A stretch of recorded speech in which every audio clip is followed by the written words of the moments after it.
CTV News with Sarah Freemark. I'm really convinced no matter how much progress we make, this is going to be messy. Residents trashed the thought of these new recycling carts rolling into York Region, and now the province is listening. Good evening. Though bigger typically means better for many York Region residents, the thought of having to deal with a giant blue recycling bin is reason for uproar. CTV's Rob Cooper explains why and what changes are now on the way. Residents in York Region are not mincing their words when it comes to recycling their frustration. The province's move to a new recycling approach is causing all kinds of concerns for some people. I think it's too big. You know, for me, I was just two people at home. The size of the new bins worries some people who say they may be too difficult to maneuver or too big to store. It's not a concern, it's concerns, because there are many. Newmarket Mayor John Taylor, along with several York Region mayors, are voicing their frustration with what they say is a lack of information on the new program. They say they'd like people to have more options other than just the new big bins. It should be anybody who requests a different size bin should get a different size bin. There will be many people, including my 90-year-old parents, who shouldn't have to wrestle with a 95-gallon bin. But most importantly, the largest category is people without space. People with walk-up apartments above storefronts, for example. People with single-car garage with only inches to spare on either side. Mayor Taylor also says he's not happy with the recycling pickup dropping to once every 2 weeks from the current once-a-week format. The mayor of Georgina has similar concerns. We learned yesterday that they bought and ordered the big bins the end of last year. They didn't tell our staff until August 24th of this year that it was going to be bi-weekly collection and it was the big bin cart. Circular Materials will handle collection starting in the new year. It says there will not be a change in what people can recycle. In fact, it says people will now be able to recycle more. We're evaluating options right now, and we just appreciate community's patience while we work to identify that solution and something that will meet residents' needs. Markham, Richmond Hill, and Vaughan will keep the smaller recycling boxes, while the northern 6 York Region communities will move to the bigger containers. Now, the new program takes effect in the new year, but both mayors I spoke with today say they are hoping to get more specific details before the system takes effect. Rob Cooper, CTV News, Keswick. Well, winter may be chilling the air, but downtown Barrie is heating up with patios back for another season. Let's head there now. That's where CTV's Luke Samar joins us live tonight with more on where you can sip, savor, and stay warm while still being outdoors. Luke. Yeah, Sarah. Well, you might be used to enjoying a cold one, 30-degree sunny weather, and a patio. Well, you'll soon be able to do that as well in the winter. Yes, you heard that right. The winter patio not pilot program, but that has officially launched over the weekend, and businesses with special permits will be allowed to serve outdoors.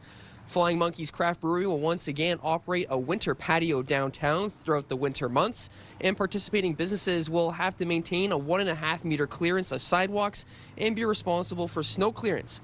The Downtown Barrie BIA said the winter patios are truly accepting the weather that the region sees throughout the winter. It is completely embracing the season. You know, it comes every year. You know it's going to come, and you know it's the way, you know, with all the technology, heaters, sort of weather barriers, it's feasible.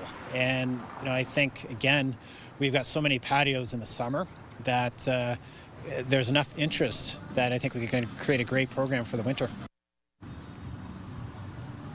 Now, currently, Flying Monkeys is the only business in the downtown area that has this permit, and the city has said that these permits will be released on a first-come, first-served basis, with 6 in the city for the winter. Reporting live in downtown, I'm Luke Samar. Sarah, we'll send it back to you.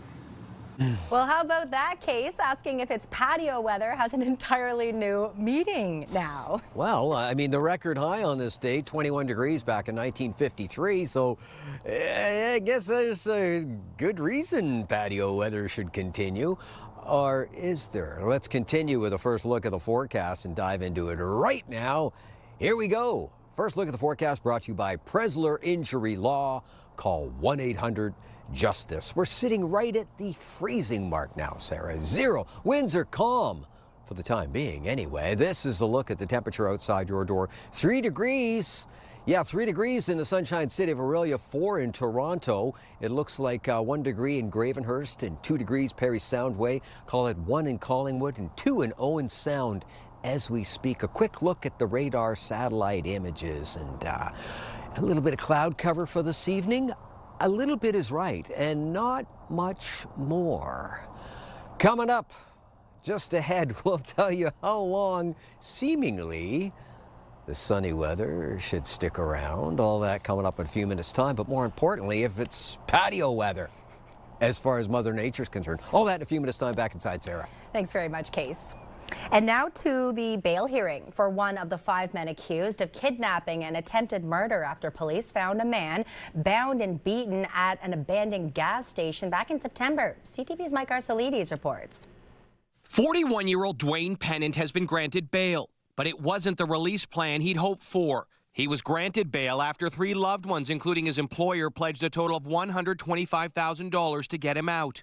The Justice of the Peace, however, ordered Pennant be under full house arrest with a GPS ankle monitor. Similar conditions to one of his co-accused, 30-year-old Balte Sandhu of Brampton, who was the first of the accused group granted bail.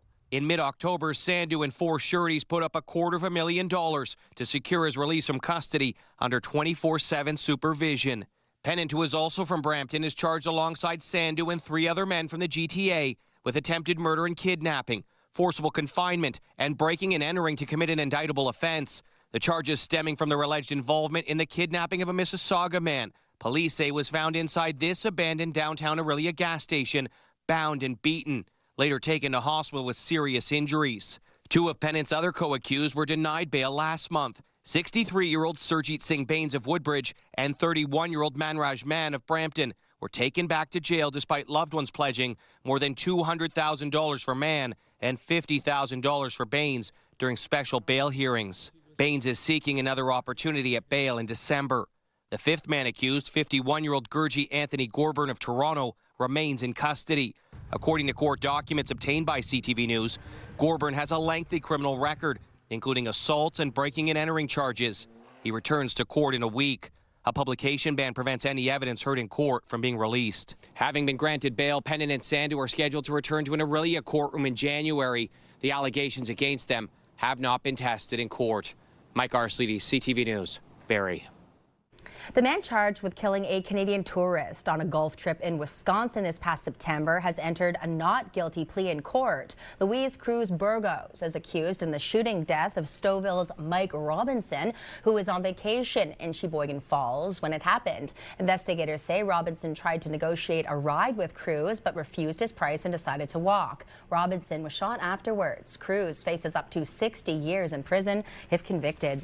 Meanwhile, York Regional Police have charged 63-year-old math tutor Kevin Ng of Richmond Hill with sexual assault and sexual interference. Police say a victim, under 16, reported multiple assaults during lessons dating back to 2022, and investigators believe that there may be more victims. Premier Doug Ford is teasing new elements of his crime bill, including a provision that could force impaired drivers to pay child support if they kill a parent or guardian. CTV's Beth McDonnell reports. Morning, sir. How you doing? In Ontario, in 2021, 182 people died because of impaired driving, and today it's still the leading cause of death on the province's roads. The victims, quite frankly, the children who are left behind, can be more protected. The Ford government is working on new measures that would require impaired drivers to pay child support if a child's parent or guardian is killed. We're going to talk to the justice partners, talk to the federal government, talk to other jurisdictions, and we're going to find what's going to work best, and then we will take action on it.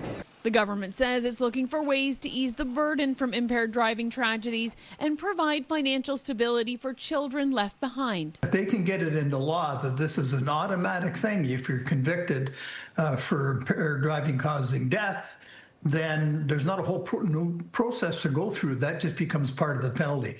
So I don't see any negatives to it. In 2023, the government says Texas introduced a requirement when impaired drivers kill a parent or guardian and are convicted of intoxication manslaughter, they must pay child support until the minor turns 18 or graduates high school. The leader of the opposition says the province needs to look at every tool available and will look at the proposal. But honestly, This government's been in power for 8 years now, and they don't seem to have made much effort in that direction, unfortunately. I don't think, for example, that deciding to put booze in gas stations is probably the right approach to curbing drinking and driving. We're seeing way too frequently individuals who are causing carnage in Ontario, and we're seeing children. We see reporters report on it, and it's a tragedy, and it's something that we can do something about. The plan is to examine the Texas example and others in the hopes of making impaired drivers more accountable. Beth McDonnell, CTV News. Orillia City Council met again on Monday to discuss the 2026 budget, and a proposal from one councillor hit a dead end after Don McIsaac used his strong mayor powers to shut it down. CTV's Jack Morris has been following this all. He joins us tonight live to break it all down. What's the decision, Jack? Well, Sarah, it happened yesterday afternoon during budget deliberations. A council member proposed changes to the strong mayor budget. Split 5-4 vote, council endorsed a motion to collect another $700,000 for faster road and sidewalk repair. It would have amounted to a 1% increase in the residential tax rate, something Mayor Don McIsaac wasn't ready to do. So he used his strong mayor powers to quash the amendment. We will spend $4 million in 2026, which is more than the last 2 terms of council. We have more work to do on roads. There's certainly no question about it. The 10-year plan will leave us with a $90 million surplus. So why do we need another $700,000? With an unexpected decrease in the County of Simcoe's budget ask, that drops the proposed city tax rate to 0. However, they haven't gotten a budget request from the OPP yet. McIsaac says they're working with police now to try to keep that low enough they don't need a tax increase. Right now, the OPP is looking at an 11% increase in their service charge for Orillia, which would represent about 1.25% increase in the tax rate. Now, the use of the strong mayor powers creates a chance for a special meeting for councillors to voice their opposition. The city clerk says that if 6 out of 9 vote in favor, they can overturn the mayor's veto. Reporting live, I'm Jack Morse. Sarah, back to you. This week is National Addictions Awareness Week, a time to shed light on substance use and the supports that are available in our community. The Royal Victoria Regional Health Centre is showcasing resources, including the Rapid Access Addiction Medicine Clinic, withdrawal management services, and general addiction care. It is also offering chances to speak with nurse practitioners and the Director of Mental Health and Addictions. We want to put a focus and emphasis on people in our community seeking some help for any addiction concern that they may have, and really bring awareness to Barrie and the surrounding community. We often see patients that come to us either referred or self-referred. You don't need a referral to come to our clinic. And we see patients that might be struggling with an alcohol use disorder or an opioid use disorder or substance use disorder. We provide comprehensive care to those, and that includes counseling, medical assessment, sometimes medical treatment, and we're trying to make sure that they get the appropriate care that they need without that stigma.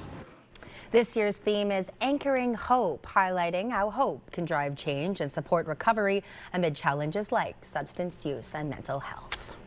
Longer lives and a shifting retirement age are changing the job market, with savings and investments playing a bigger role in retirement decisions. CTV's Heather Wright explains. The number of people living past 100 has more than doubled in the last 25 years. And for some, retirement is starting earlier and lasting longer, forcing tough financial decisions. I think in the economy today, people have to keep working. According to a survey from Manulife, 42% of respondents say they are worried about paying for basic expenses in retirement. That's up from 28% in 2020. 43% are worried about health care costs in retirement, an increase from 31% 5 years ago.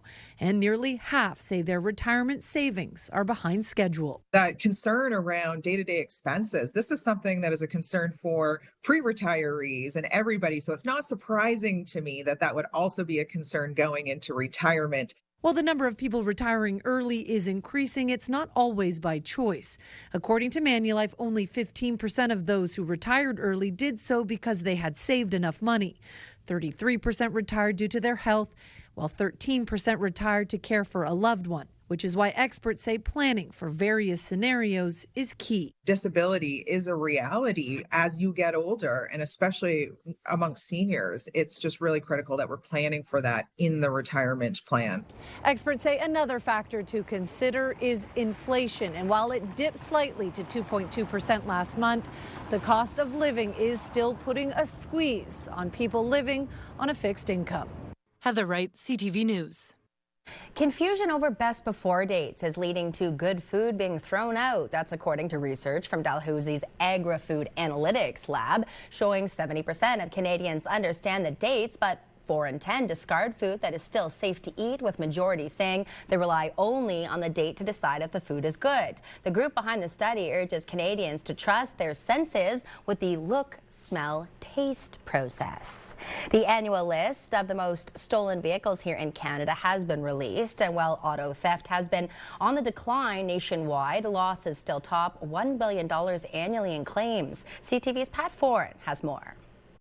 No one wants to have their vehicle stolen. The headaches with replacing it, the expense, dealing with police and insurance is a major hassle. I went out of the house and the car that is normally there was gone. Rebecca Cuthbertson of Stratford was visiting family in Toronto when her car was stolen last night. It was found in a school parking lot this morning, likely waiting there to be scooped up by thieves. It does feel like a violation. Just that she's got her back window smashed, and I'm not allowed to touch the car, go into it. It's been taken for fingerprinting. Cuthbertson's 2019 Honda Civic is one of the most stolen cars in Canada. Topping the list is the Toyota RAV4, a favorite for thieves worldwide. It's very serviceable globally. It's a good utility vehicle, meaning it can be used in a variety of terrains and jurisdictions. The RAV4 was the most stolen, with more than 2,000 being taken across the country. It's followed by the Dodge Ram 1500 series, the Honda CR-V, the Ford F-150 series, and the Honda Civic. Even though the auto insurance industry lost $1 billion to auto theft last year, investigators say at least when it comes to stealing cars, the trend is going down and not up. There was an overall decrease in auto theft across Canada of 19%, but in the first half of this year, auto thefts in Ontario were down by almost 26%. We're not out of the woods yet, but definitely continuing doing what we're doing and combating this vehicle crime to make Canadians safe. As for Cuthbertson, she refers to her car as Grace and can't wait to get her back. I'm glad they found her. It's going to be a few days before I can have access to her again. I am very happy she's been found. Pat Foran, CTV News. Still to come, a decade of books and brimming smiles. The story behind a Barrie tradition that just hit a major milestone. Plus, small gestures that go a long way with our vulnerable youth. How you too can help promote these boxes filled with thoughtfully prepared items. You're watching CTV News Barrie.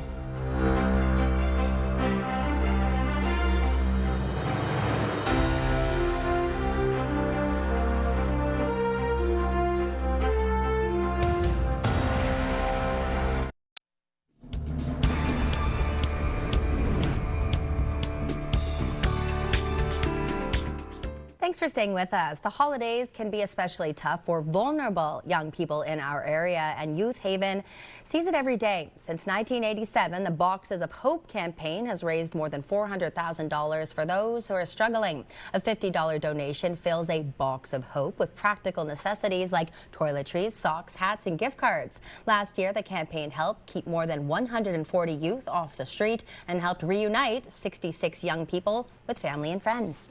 We're here to provide our youth with healthy meals, with counseling, with a warm bed, with case management, and support the best way we can. We want our youth to thrive. Boxes of Hope lets our youth know that we want to see them succeed, and so does everyone in our community.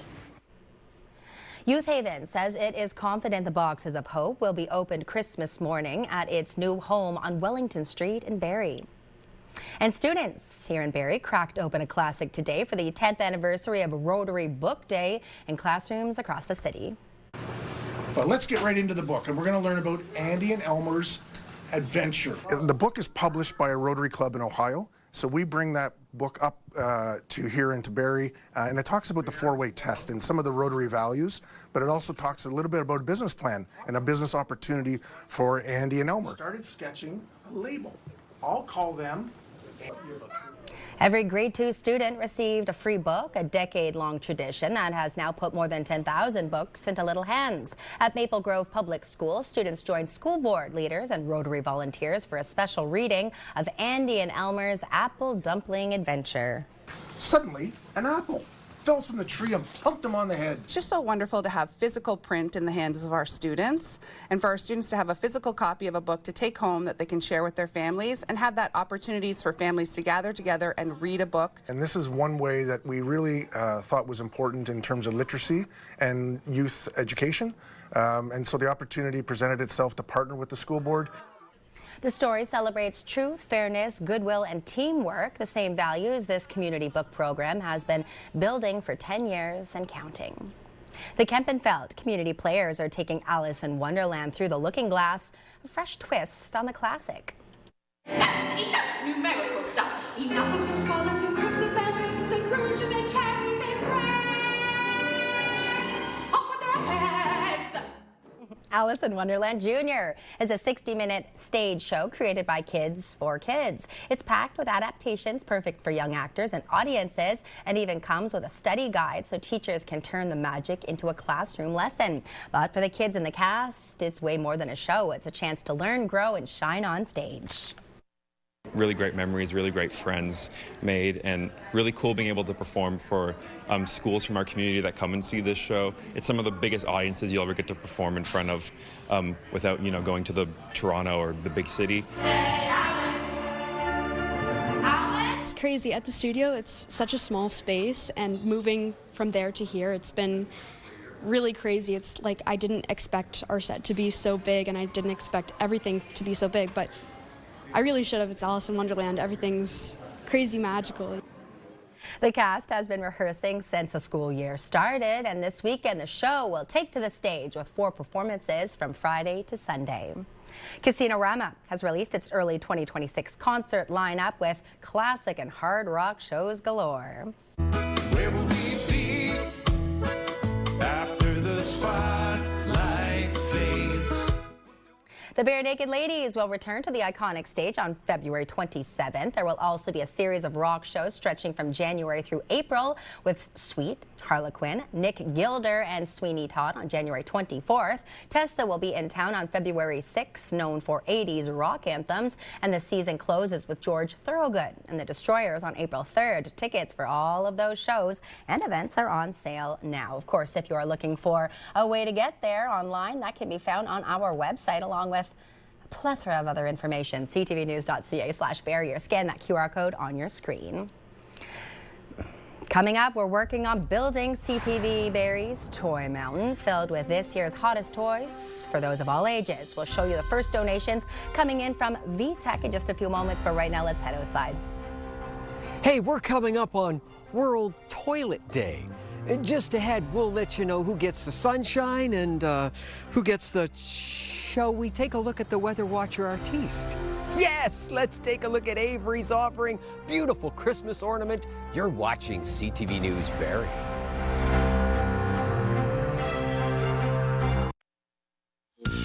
Picture this, brought to you by Bounce 1041 and Pure Country 106.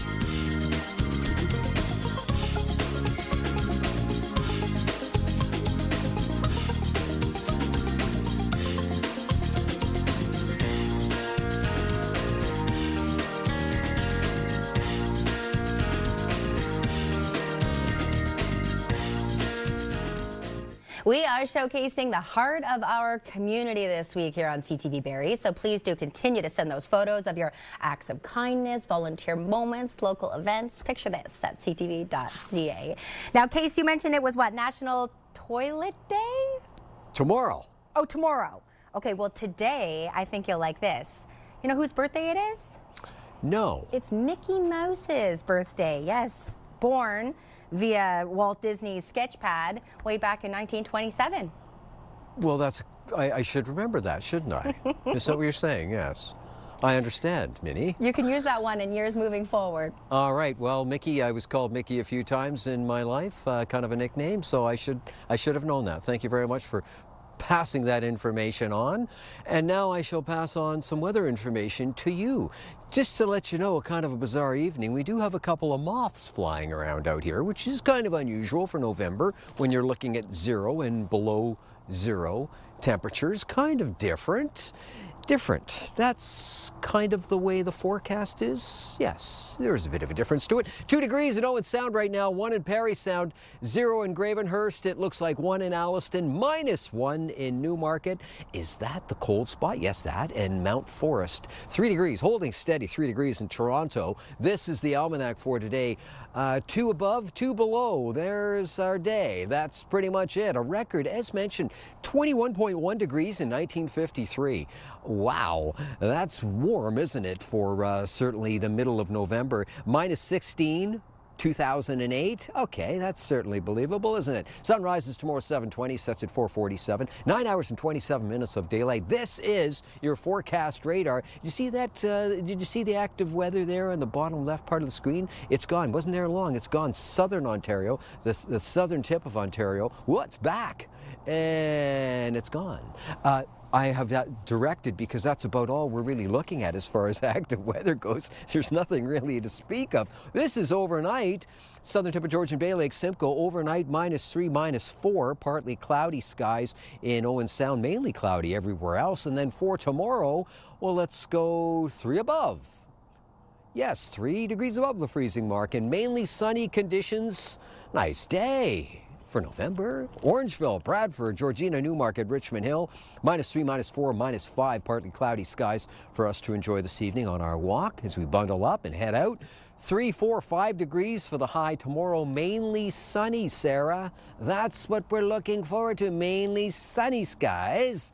Lovely, lovely, lovely. Parry Sound, Huntsville, Bracebridge, Gravenhurst, Halliburton. It looks like -5, -7, -9, -10. So yeah, there's a bit of a jump or a bit of a dip, shall we say, as far as temperature go. Clearing skies in Parry Sound, Huntsville, and partly cloudy from Bracebridge on down, right on over to Halliburton. Tomorrow looks like 2 degrees above the freezing mark. Is as warm as it's going to get, and 0 is where we'll be sitting everywhere else.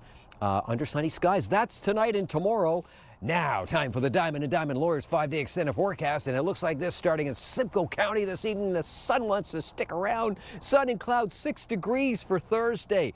6 again on Friday, but cloudy skies, and there's a 60% chance of showers coming down. Saturday, it looks like sun and cloud, yeah, more cloud than sun, but nevertheless some sunshine, 4 degrees and a 40% chance of a rain-snow mix and a 30% chance of a rain-snow mix on the Sunday, sun and cloud. This is York Region. 5-day extended forecast. Thursday looks nice, 6 degrees, fair skies. Friday arrives 60% chance of a shower up to 8 degrees. Saturday, well, down to 5. It looks like a slight chance of some mixed precipitation possibilities. Sun and cloud in the skies. Sun and cloud on Sunday. A high of 7 degrees is what we can look forward to. This is Muskoka, Parry Sound, Halliburton.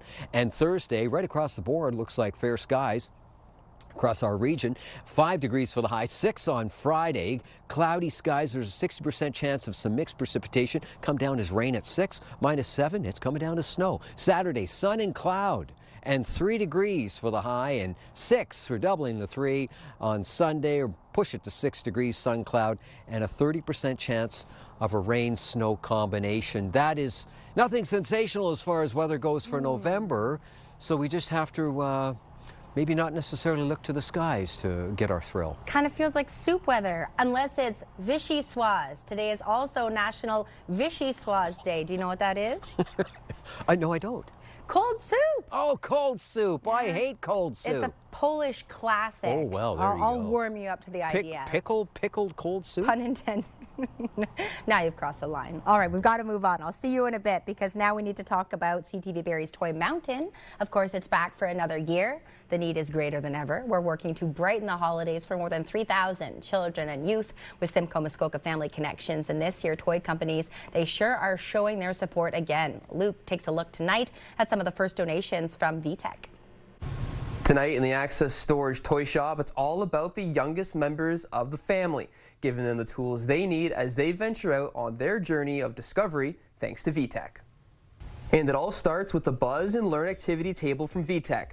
Grow from the floor up. The table has 7 play zones, including light-up buttons, music, buzzing bees, numbers, and colors. Turn the book pages to hear different animals and more. Intended for ages 9 to 36 months.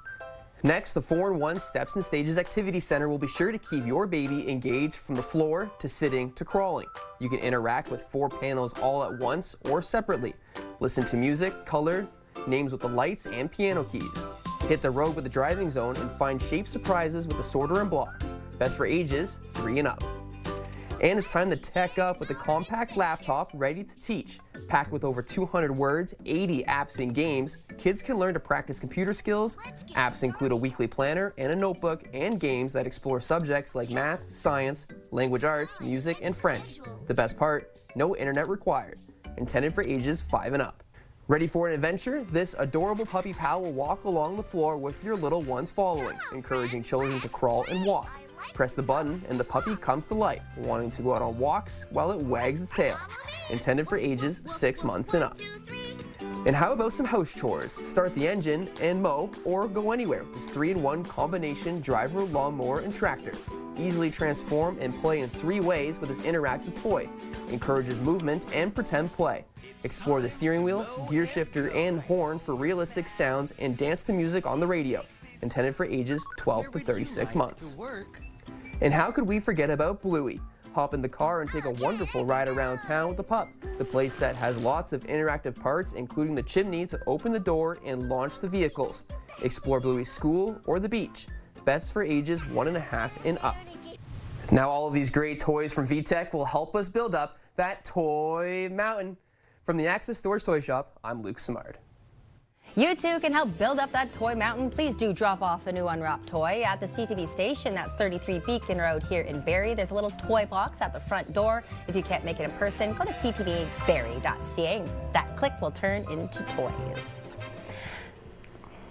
A curling legend slid into Barrie yesterday. That is Canadian curler Jennifer Jones. She hit the ice to meet some fans and chat about her national best-selling memoir, Rockstar: My Life on and Off the Ice. After 35 years, the Olympic gold medalist and world champ is officially retired, but she says she's nowhere near done with the sport she loves, and though sweeping may be optional, her passion clearly isn't.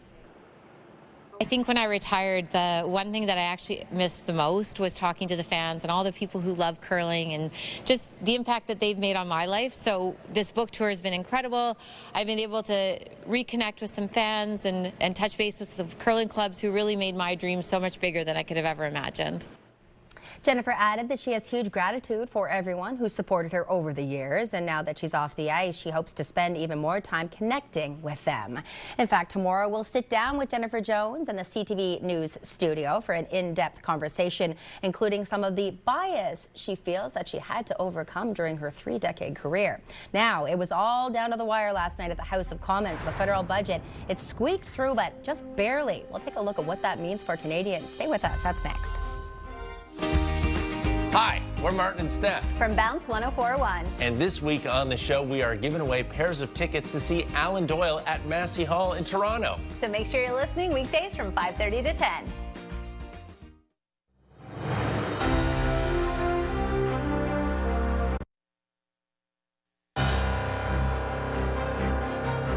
Recapping our top stories, bail has been granted for 41-year-old Dwayne Pennant, one of 5 GTA men accused of kidnapping and attempted murder after police found a man bound and beaten at an abandoned Orillia gas station in late September. Pennant is now under full house arrest with a GPS ankle monitor. The province's shift to a new recycling system is raising concerns in York Region. Residents say the new bins are too large to store or maneuver. Newmarket Mayor John Taylor is also expressing frustration over the fact that pickup will drop from weekly to once every 2 weeks. And the winter patio season is underway, and businesses with special permits can now serve outdoors. Participating businesses must keep a 1.5-meter sidewalk clearance and handle their own snow removal. Prime Minister Mark Carney and his minority Liberal government have survived the budget vote barely. CTV's Michael Couture has the details on where things stand now and what comes next. I declare the motion carried on division. Another day, another confidence vote that the Liberals survive. No, there's going to be one a day for a long time. Behind the sarcasm is some truth about votes to come. Yesterday's budget vote only passed because a number of opposition MPs abstained. We hope that opposition parties will continue to dialogue constructively with us about how we can potentially make those things better, but mostly so that we can make Parliament work. But the Bloc Québécois is promising a rough ride. So they will live the same anxiety that we have seen this morning, because at each step of this long process, including the committee, they will have to start all over again because they were not good partners for anybody. Some opposition MPs said they reluctantly voted to pass the budget instead of plunging the country into a Christmas election. Maybe 6 of one, half a dozen of the other, but the country's got to change direction. There will be other confidence votes as the budget works its way through the implementation process. And one NDP MP who abstained yesterday says his support isn't guaranteed. Absolutely confident that I'll be holding this government to account, and we'll be fighting hard for everyday people. And the Prime Minister says his budget is for those same people who need social programs like childcare, dental care, and pharmacare. I salute the 170 members of the House who supported it. I'm glad it came through, and we're going to continue to work on implementing it. The Prime Minister now heads to the UAE and the G20. And because of how close last night's vote was, it's unlikely the Liberals will test the confidence of the House until Mark Carney returns next week. Mike Lecouteur, CTV News, Ottawa. On both sides of the border, stock markets took a tumble in late morning trading, weighed down by losses in both technology and base metal sectors. Let's take a look at where the numbers landed at the end of the day. The TSX was down 39 points, the Dow was down 498, and the Nasdaq was down 275. And commodities oil was up 81 cents to close at $60.67 a barrel. Gold was down, finishing at $4,066 an ounce, and our dollar up, ending the day at 71.44 cents US. Canadian air travelers face potential holiday disruptions as hundreds of air transit pilots held informational picket lines in both Montreal and Toronto over contract talks. The pilots are seeking industry standard pay, better working conditions, and an improved quality of life. Their 10-year contract expires tonight, with strike voting running until December 2nd, and a strike or lockout could happen by December 10th.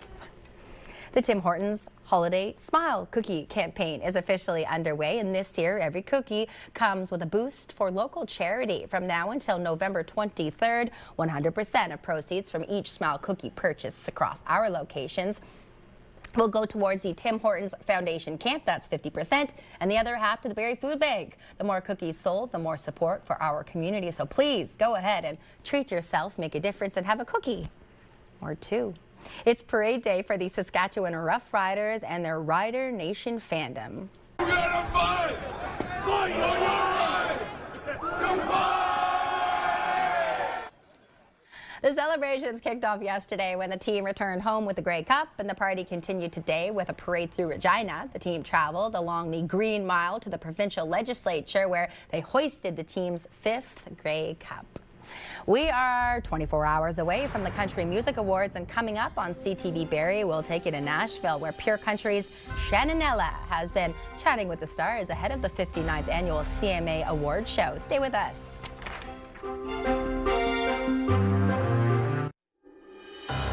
Time now to take a look at your primetime lineup. Our CTV2 movie is A 90s Christmas, and it starts at 8, followed by Criminal Minds at 10 p.m. and CTV News Barrie at 11. The stage at Nashville's Bridgestone Arena is set, ready to host the 59th annual Country Music Awards. I'll be somewhere over the radar, dreaming about those rodeo nights. The night will celebrate top talent in country music, and of course, Pure Country has us covered. Let's head to Nashville, Tennessee now.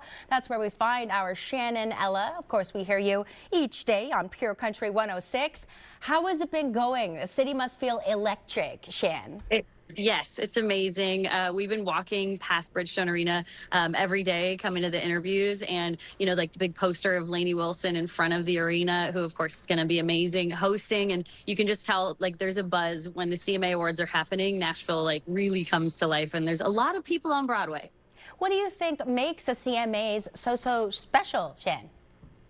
I think the performances, like they have so many incredible artists that are going to be on that stage, from new artists to legends. And then it's what's really special about country music, and you see that over the last couple of days that we've been here, is all of these artists, it's not fake that they are friends. They actually are friends. And so when you're watching the show, you get to see them in the crowd, and they're all just like hanging out, having drinks. It's like a giant end of the year party kind of for them, because they've all been on the road touring so much in the year. So it's pretty fun.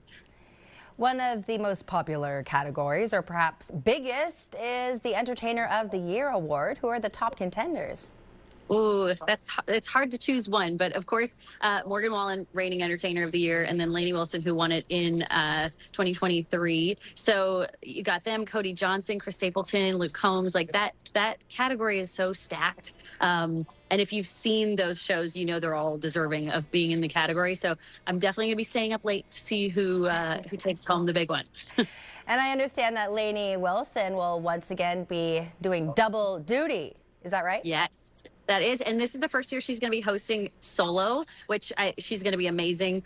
She said that Reba McEntire was texting her some advice on, how to host really well. And I heard that Lainey, last year had asked if she could roast some of her friends in the crowd, and they kind of said no. And so I'm wondering if she's going to get to do that this year, and how many bell-bottom outfits she will wear. Well, you talk about, the performers, the artists having fun together, but you have spoke at great length about, all the interviews that you've done over the years, how you had this great rapport with so many of these folks that just seem like so much fun. And I understand in the last day alone, you've done, 43 interviews. What was that like? Yeah. And are there any that really stick out?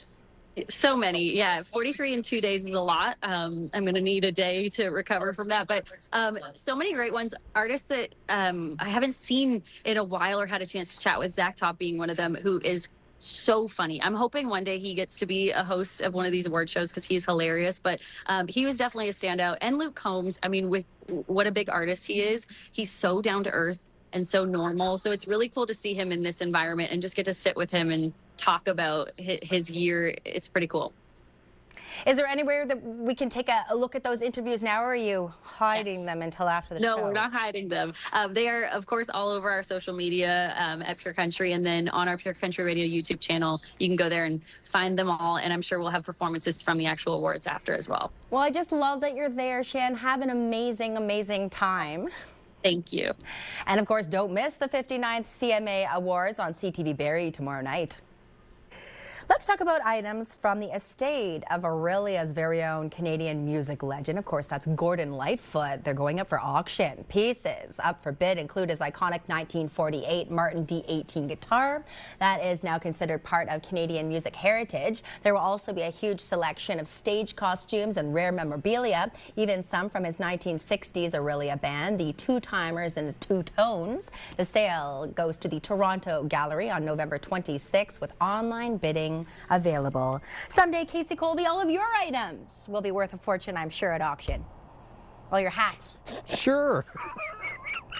Why not? Let's see what we can get for them. Let's talk about the Get Up and Go, though, for now. And the Get Up and Go forecast looks like this. First thing tomorrow morning, -3 in Barrie, sun and cloud, more cloud than sun. And Newmarket, it looks like -4, sun and cloud mix, and sunshine. In Gravenhurst, -7 at 7 o'clock in the morning. Have yourself a great evening, Sarah. Thanks, Case. And on behalf of our entire team, thanks to everyone at home for joining us tonight. Jack will wrap it up at 11. Take care.